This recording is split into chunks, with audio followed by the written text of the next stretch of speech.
Hi friends, I'm Tilak. You're watching Tech May Be Unique, and today we're going to see how to create a progress bar using the values on your Google Sheet.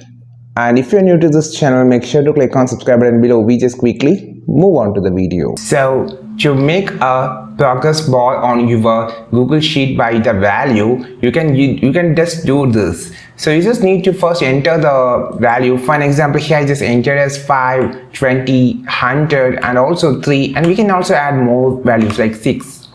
Okay, now I just need a progress bar for this in this row. So this using a formula. You just need to click on the equal, then type as RE, just cap it, REPT. Okay, then open the bracket, and now you just need to click on this symbol, like semicolon, and click on a slash, a split or a bar like this.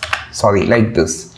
Now just close this, and now you can make a comma section here and just select the cell here to be the value that we just want to make it as a progress bar. Now you just need to close this. Now click on this enter. You can see it's automatic. If it suggests that you just need autofill, yes, okay. Now you can see a progress bar has been created here. So you can just select it. If you want to change this progress bar style, you can just select here, and you can just change the style of the progress bar. So if you just change, for an example, I just going to change as 25, you can see the changes. If I just going to change it as 80, you can see the changes.